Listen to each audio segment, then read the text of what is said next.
April 2, 2026 மேற்கு வங்கத்தோட Malta மாவட்டம்.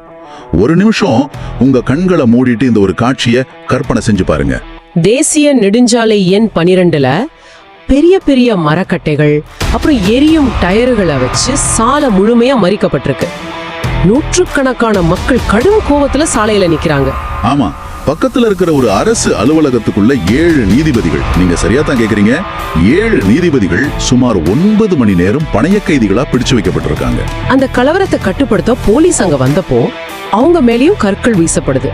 பதற்றம் அதோட உச்சகட்டத்துல இருக்கு.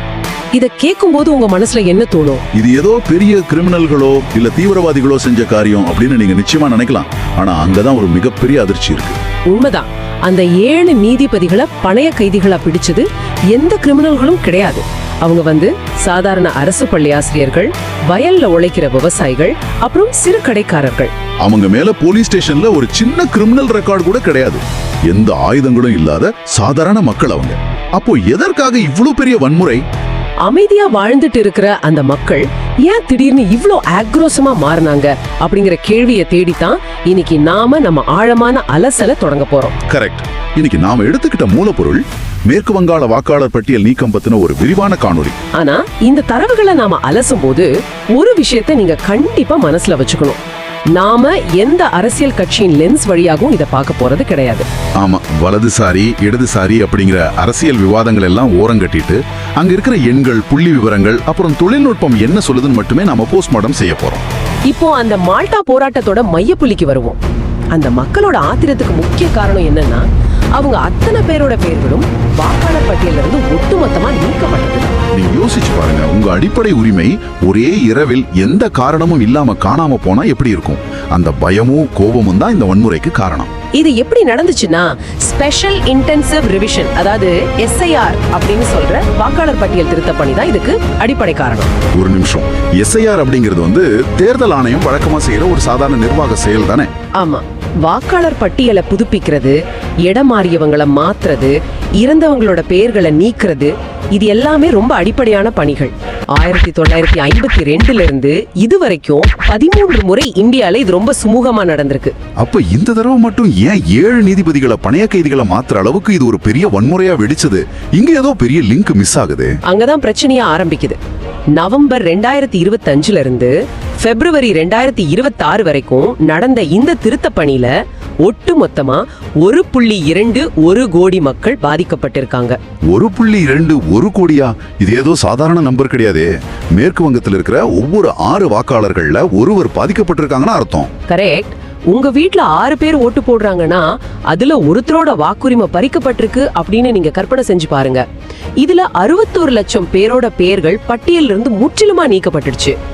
61 லட்சம் பேர் அப்படிங்கிறது ஏதோ ஒரு சிறு ஊரோட மக்கள் தொகை கிடையாது. கிட்டத்தட்ட ஒரு சிறிய நாட்டோட ஒட்டுமொத்த மக்கள் தொகை. எந்த முன்னறிவிப்பும் இல்லாம இது எப்படி சாத்தியம்? அது மட்டும் இல்லாம மீதமுள்ள அந்த 60 லட்சம் பேரை சஸ்பெக்டட், அதாவது சந்தேகத்திற்குரியவர்கள் அப்படிங்கிற ஒரு முற்றிலும் புதிய பிரிவின் கீழ் வச்சிருக்காங்க. இது இந்திய தேர்தல் வரலாற்றிலே இதுவரை கேள்விப்படாத ஒண்ணு. சந்தேகத்திற்குரியவர்களா? இது என்ன புது கதையா இருக்கு? ஒருத்தருக்கு வாக்குரிமை இருக்கணும், இல்லனா இருக்கக்கூடாது. ஒருவேளை அவங்க போலி வாக்காளர்களா இருந்தா நீக்கலாம். அது என்ன சந்தேகத்திற்குரியவர்கள்?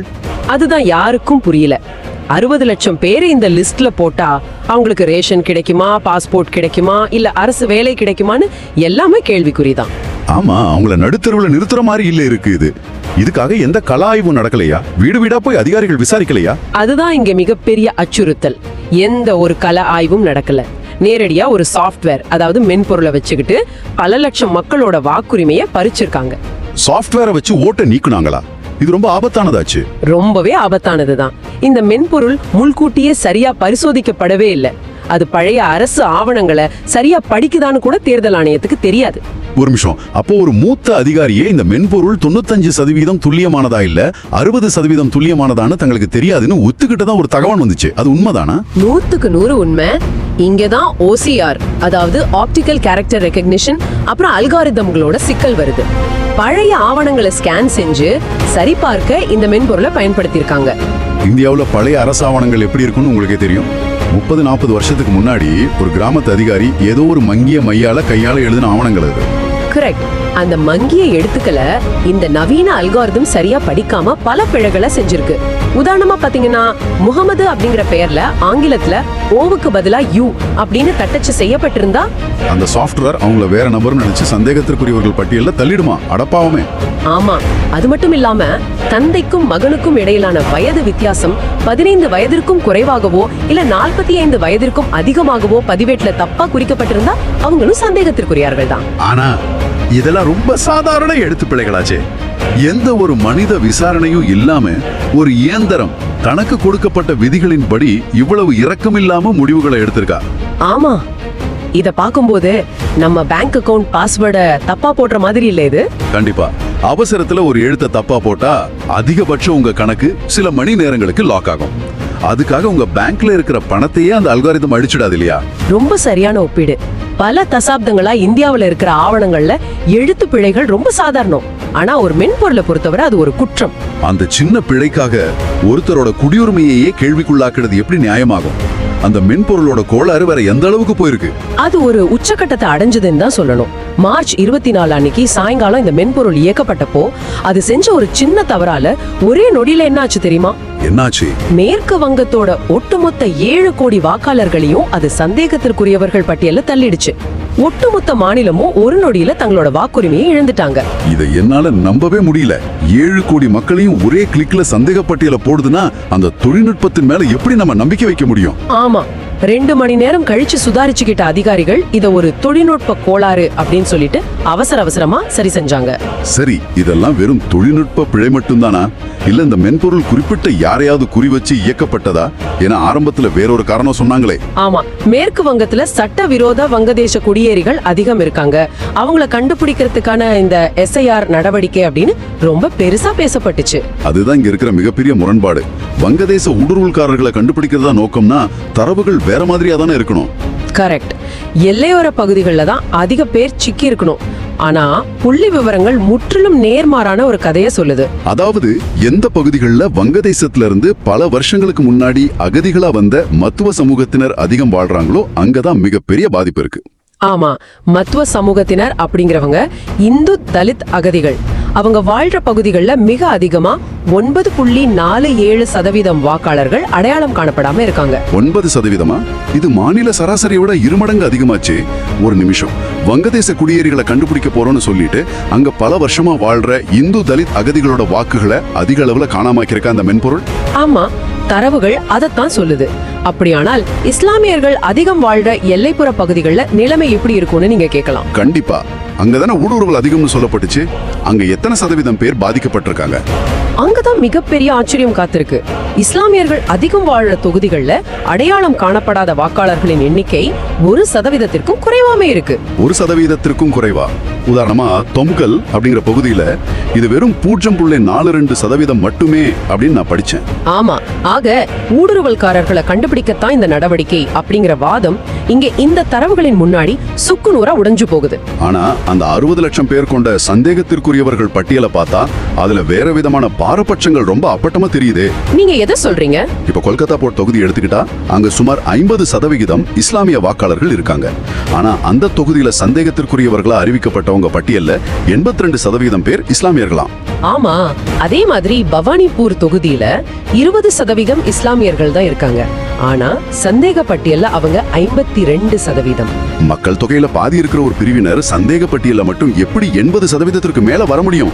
ஒரு மென்பொருள் எப்படி மதத்தை பார்த்து பிழை செய்யும்? நீங்க சரியான பாயிண்ட் பிடிச்சிட்டீங்க. அது மட்டுமல்ல, இத ஒட்டுமொத்த தொகுதியா பார்க்காம வாக்குச்சாவடி வாரியா உள்ள சென்று பார்த்தா இந்த வித்தியாசம் இன்னும் திடுக்கிட வைக்குது. வாக்குச்சாவடி வாரியாவா? அங்க என்ன தரவுகள் வந்திருக்கு? ஒரே சட்டமன்ற தொகுதியில இந்துக்கள் அதிகம் உள்ள வாக்குச்சாவடிகள்ல வெறும் 3% பேர் மட்டுமே சந்தேகப்பட்டியல்ல வைக்கப்பட்டிருக்காங்க. ஆனா அதே தொகுதியில இஸ்லாமியர்கள் அதிகம் உள்ள வாக்குச்சாவடிகள்ல 35% 58% வரைக்கும் கொடியிடப்பட்டு சந்தேகப்பட்டியல்ல வைக்கப்பட்டிருக்காங்க. கரெக்ட். ஒரே மென்பொருள், ஒரே விதிமுறைகள், ஒரே அல்கோரிதம். ஆனா முடிவு மட்டும் வாழற மக்களை பொறுத்து எப்படி மாறுது பாருங்க. இதெல்லாம் பார்க்கும்போது எனக்கு ஒரு மிகப்பெரிய சந்தேகம் வருது.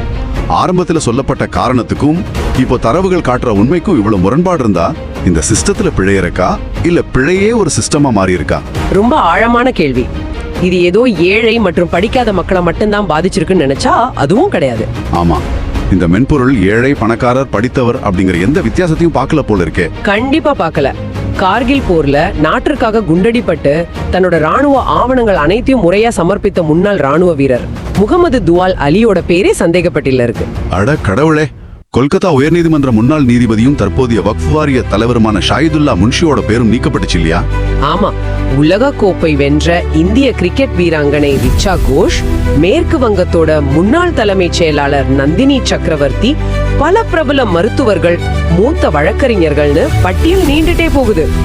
இதுல உச்சக்கட்ட கொடுமை என்ன தெரியுமா? இந்த வாக்காளர் பட்டியல வீடு வீடா சென்று சரிபார்க்கும் பூத்துலுவல் அதிகாரிகள் அவங்களோட பேர்களே சந்தேக பட்டியல சேர்க்கப்பட்டிருக்கு. சரிபார்க்கும் அதிகாரிகளே தங்களோட பேரை சரிபார்க்க கியூல நிக்க வேண்டிய அவலம். ஒரு உயர்நீதிமன்ற நீதிபதியே ஊடகங்களோட உதவிய நாடிதான் தாம் பேரை மீண்டும் சேர்க்க வேண்டியிருக்கு. அப்போ அன்றாட கூலி வேலைக்கு செல்ற ஒரு சாதாரண சாமானிய மனிதனோட நிலை என்னன்னு நீங்க சிந்திச்சு பாருங்க. இது ஒரு புறம் இருக்க, இவ்ளோ பெரிய குளறுபடிகள் மாநிலம் முழுக்க நடக்கும்போது தேர்தல் ஆணையத்தோட வெளிப்படைத்தன்மை எப்படி இருந்துச்சு அப்படிங்கறதையும் நாம உற்று நோக்க வேண்டியிருக்கு. ஒரு உண்மையான ஜனநாயகத்துல வாக்காளர் பட்டியல் அப்படிங்கிறது ரொம்ப வெளிப்படையான ஆவணம். அது எல்லாரும் எளிதில் பார்க்கக்கூடிய, தங்கள் பெயர் இருக்கான்னு தேடக்கூடிய ஒரு PDF-ஆ இருக்கணும். ஆனா இங்க என்ன நடந்துச்சு தெரியுமா? தேர்தல் ஆணையம் வெளியிட்ட இறுதி வாக்காளர் பட்டியல் 228 மெகாபைட் அளவுள்ள மிகப்பெரிய கோப்புகளா வெளியிடப்பட்டுச்சு. அதுவும் அதுல உங்க பேரை தட்டச்சு செஞ்சு தேட முடியாதபடி ஸ்கேன் செய்யப்பட்ட பிரதிகளா இருந்துச்சு. உங்க பேர் இருக்கான்னு பார்க்கணும்னா அந்த ஆயிரக்கணக்கான பக்கங்களை நீங்க ஒவ்வொன்றா படிச்சு தேடணும். ஆமா, ஒவ்வொரு கோப்பையும் தரவிறக்கம் செய்ய கேப்சா அப்படிங்கிற பாதுகாப்பு சுவரை வேற தாண்ட வேண்டியிருந்துச்சு. இது ஏதோ மக்கள் சாதாரணமா பார்த்துடக்கூடாது அப்படிங்கிறதுக்காக மட்டும் இல்லாம AI மூலமா கூட இந்த தரவுகளை யாரும் ஈஸியா படிச்சிடக்கூடாதுன்னு பல பக்கங்கள்ல வாட்டர் மார்க்குகளை குறுக்கிலும் நெடுக்குமா அச்சிட்டு இருந்தாங்க. மக்கள் தங்களோட சொந்த தரவுகளை பாக்குறதுல ஏன் இவ்ளோ ரகசியம்? இதையெல்லாம் தாண்டி ஆல்ட் நியூஸ் தளத்தை சேர்ந்தவங்க ரொம்ப சிரமப்பட்டு தொழில்நுட்பத்தை பயன்படுத்தி 35,000க்கும் மேற்பட்ட தரவுகளை டிஜிட்டல் மயமாக்குனாங்க. ஆமா, அவங்க அதை மக்களுக்காக வெளியிட்ட பிறகுதான் இந்த புள்ளி விவரங்களும் திடுக்கிட உண்மைகளும் வெளிவந்துச்சு. ஆனா இதை விட மோசமான ஒரு விஷயம் எனக்கு ரொம்ப கோபத்தை வரவழைச்சது. அந்த வாட்ஸ்அப் உத்தரவுகளை பத்தி தானே சொல்றீங்க? கரெக்ட். அதிகாரப்பூர்வ அறிவிப்புகள் ஏதும் இல்லாம வாட்ஸ்அப் மூலமா தேர்தல் அதிகாரிகள் உத்தரவுகளை பிறப்பிச்சதுதான். இது என்ன மளிகை கடை லிஸ்டா வாட்ஸ்அப்ல அனுப்ப? முறையான அரசு இதழ்ல அறிவிக்காம மேலிடத்து அதிகாரிகள் வாட்ஸ்அப் வழியா கீழ்மட்ட அதிகாரிகளுக்கு உத்தரவிட்டிருக்காங்க. கெடு முடிவதற்கு முன்பே வாக்காளர்களை ஆப்சென்ட், அதாவது இல்லாதவர்கள் அப்படின்னு மார்க் செய்யுங்கன்னு சொல்லிருக்காங்க. ஒரு ஜனநாயக நாட்டுல இது எந்த விதமான நிர்வாக முறை? பெயர்களை நீக்கிறதுல காட்டின இந்த அதீத அவசரம் புதிய பெயர்களை சேர்க்கிறதுலயும் காட்டப்பட்டிருக்கு அப்படிங்கிறது தான் அடுத்த பகிர் தகவல். ஆமா, வெளிமாநில ஆட்களை கள்ள ஓட்டுகளா சேர்க்க ஒரே நாள்ல சுமார் 30,000 படிவம் 6 விண்ணப்பங்கள் குவிஞ்சிருக்கு. படிவம் 6 அப்படிங்கிறது புதிய வாக்காளர் சேர்க்கைக்கான படிவம். உச்சநீதிமன்ற உத்தரவுப்படி இறுதி வாக்காளர் பட்டியல் வந்த பிறகு கடுமையான விசாரணைகளுக்கு பிறகு நீதித்துறை அதிகாரிகள் மட்டுமே புதிய பெயர்களை சேர்க்க முடியும். ஆனா விதிகளை மீறி ஒரு அரசியல் கட்சியின் தொண்டர் ஒருவர் கையில 400 படிவங்களோட அதிகாரிகளிடம் பிடிபட்ட காணொலியும் வெளியாகி இருக்கு. ஒரு நபர் ஒரு நாள்ல அதிகபட்சம் 50 படிவங்களை தான் சமர்ப்பிக்க முடியும் அப்படிங்கிற தெளிவான விதி இருக்கும்போது 400 படிவங்களை எப்படி அதிகாரிகள் ஏத்துக்கிட்டாங்க? இத பாக்கும்போது எப்படி இருக்குன்னா, ஒரு செஸ் மேட்ச் நடுவுல நடுவரே களத்துல இறங்கி தனக்கு ஏத்த மாதிரி காய்களை மாத்தி வைக்கிற மாதிரி இருக்கு. ஆமா, விதிகளும் இல்ல, வரைமுறையும் இல்ல. இதுல இருக்கிற அரசியல் லாப கணக்கு என்னன்னு நீங்க நினைக்கிறீங்க? ஏன் இவ்வளவு பெரிய ஆபரேஷன் நடக்கணும்? அந்த அரசியல் கணக்கீடு தான் இந்த மொத்த பிரச்சனையோட மைய புள்ளி. இத புரிஞ்சுக்க நம்ம 2021 மேற்கு வங்க சட்டமன்ற தேர்தலோட முடிவுகளை சற்று திரும்பி பார்க்கணும். அந்த தேர்தல்ல ஆளும் திரிணாமுல் காங்கிரஸ் கட்சிக்கும் பிரதான எதிரணியான பாஜகவுக்கும் இடையிலான ஒட்டுமொத்த வாக்கு வித்தியாசம் எவ்வளவு தெரியுமா? மாநிலம் முழுக்க சுமார் 60 லட்சம். இப்போ நாம தொடக்கத்துல பார்த்த ஒரு புள்ளி விவரத்தை நினைச்சு பாருங்க. தற்போதைய வாக்காளர் பட்டியல்ல இருந்து நீக்கப்பட்ட அல்லது சந்தேக பட்டியல்ல வைக்கப்பட்ட வாக்காளர்களின் எண்ணிக்கையும் அதே 60 லட்சம் தான். அடா, 60 லட்சம் வாக்கு வித்தியாசம். இப்ப 60 லட்சம் பேரோட நிலைமை கேள்விக்குறி. இது மிகப்பெரிய தற்செயல் நிகழ்வா இல்ல மிக நுணுக்கமா திட்டமிடப்பட்ட சதியா? என்ன வச்சு பார்க்கும்போது அது தற்செயலா தெரியல. மேற்கு வங்கத்துல மொத்தம் 294 சட்டமன்ற தொகுதிகள் இருக்கு. அதுல 234 தொகுதிகள்ல கடந்த தேர்தல்ல வெற்றி பெற்ற வேட்பாளரோட வாக்கு வித்தியாசத்தை விட தற்போது பாதிக்கப்பட்டுள்ள வாக்காளர்களின் எண்ணிக்கை அதிகம். அதாவது இந்த நீக்கப்பட்ட வாக்குகளால மேற்கு வங்கத்தோட 234 தொகுதிகளோட வெற்றி தோல்வியையே முற்றிலுமா மாற்றி எழுத முடியும். இது எந்த அளவுக்கு ஒரு தேர்தலோட முடிவையே தலைகீழா புரட்டி போடும் தாக்கம் அப்படிங்கறத நீங்க புரிஞ்சுக்கலாம். உண்மையிலே இது ஒரு மிகப்பெரிய ஜனநாயக நெருக்கடி. ஆமா, சரி, இவ்ளோ நடந்த பிறகு இது திருத்த வழியே இல்லையா? ஒரு சாதாரண குடிமகன் இப்போ என்னதான் செய்ய முடியும் அப்படிங்கிற கேள்வி வரும். தேர்தல் வந்துருச்சு, ஓட்டு போட சென்றா பேர் இல்லைன்னு திருப்பி அனுப்பப்படுவாங்களா அல்லது ஏதேனும் தீர்வு இருக்கா? அதற்காகத்தான் இந்த ஆழமான அலசலின் மூலமா உங்களுக்கு ஒரு மிக முக்கியமான அழைப்பு விடுக்கிறோம். நீங்க உடனே தாமதிக்காம இந்திய தேர்தல் ஆணையத்தோட இணையதளத்துக்கு செல்லுங்க. அதுல உங்க வாக்குச்சாவடி வாரியான பட்டியல்ல உங்க பெயர் இருக்கா அப்படிங்கறது முதல்ல சரி பாருங்க. இத இறுதி நேரத்துக்கு விட்டுடாதீங்க. ஒருவேளை பெயர் நீக்கப்பட்டிருந்தா அல்லது அந்த சந்தேக பட்டியல்ல இருந்தா தைரியமா அதிகாரிகளை நேர்ல அணுகுங்க. ஆமா, SDM, STO அல்லது மாவட்ட ஆட்சியர் அலுவலகத்துல நேரடியாக மேல்முறையீடு செய்யலாம். உங்க பிறப்பு சான்றிதழ், பழைய ID கார்டு, ரேஷன் கார்டு போன்ற ஆவணங்களை சமர்ப்பிச்சு உங்க உரிமையை மீட்கலாம். ஆனா கள யதார்த்தம் மிகவும் கசப்பா இருக்கு அப்படிங்கறதையும் நம்ம சொல்லியாகணும். புள்ளி விவரங்களின் படி பார்த்தா 27 லட்சம் பேர் இதுவரை மேல்முறையீடு செஞ்சிருக்காங்க. ஆனா அதுல வெறும் 2 பேருக்கு, ஆமாம் நீங்க சரியா தான் கேக்குறீங்க, வெறும் 2 பேருக்கு மட்டுமே தீர்ப்பாயம் மூலியமா விசாரணை நடந்திருக்கு. 27 லட்சத்துல வெறும் 2 பேருக்கு மட்டும்தான் விசாரணைனா மீதமுள்ளவங்களோட நிலைமை என்ன? தேர்தலுக்குள்ள எப்படி இவங்களால தங்கள் குடியுரிமையை நிரூபிக்க முடியும்? நல்ல வேளையா இந்த விவகாரம் உச்சநீதிமன்றத்தோட கதவுகளை தட்டியிருக்கு. ஏப்ரல் 13 அன்னைக்கு நடந்த வழக்குல நீதிமன்றம் இது குறித்து பரிசீலிச்சு வருது.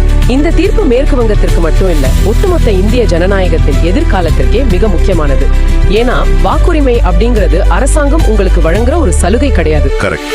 அது அரசியலமைப்பு உங்களுக்கு கொடுத்த அடிப்படை உரிமை. எந்த ஒரு பரிசோதிக்கப்படாத தொழில்நுட்ப கோளாறும் எந்த ஒரு அதிகாரியின் வாட்ஸ்அப் மெசேஜும் அதை உங்ககிட்ட இருந்து அத்தனை எளிதில் பறிச்சிடக்கூடாது. மக்கள் விழிப்புடன் இருக்க வேண்டிய நேரம் இது. மிகச் சரியா சொன்னீங்க. தொழில்நுட்பம் நம் வாழ்க்கையை சுலபமாக்க வந்த ஒரு கருவி அப்படிங்கறதுல எந்த சந்தேகமும் இல்லை. ஆனா ஒரு விஷயத்தை மட்டும் நீங்க ஆழமா சிந்திச்சு பாருங்க. என்ன விஷயம்? மனிதர்கள் தவறு செஞ்சா தட்டி கேட்க நீதிமன்றங்கள் இருக்கு. ஊழல் செய்யற அதிகாரிகளை இடமாற்றம் செய்யலாம், பணி நீக்கம் செய்யலாம், ஏன் சிறையில கூட அடைக்கலாம். உண்மைதான்.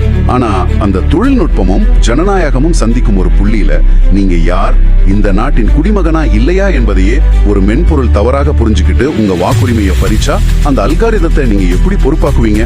உங்களை சந்தேகத்திற்குரியவர் அப்படின்னு முத்திரை குத்தின ஒரு இயந்திரத்தோட தவறுக்கு யார் பொறுப்பேற்பது அப்படிங்கிறது பெரிய கேள்விதான். ஆமா, ஒரு சின்ன கோடு பிழைக்காக உங்க குடியுரிமையை பறிப்போனா அந்த மென்பொருளை உங்களால என்ன செய்ய முடியும்? இந்த கேள்வியோட இன்றைய நமது ஆழமான அலசலை நிறைவு செய்யும். சிந்திச்சு பாருங்க, உங்களுக்கான விடைகளை தேடுங்க.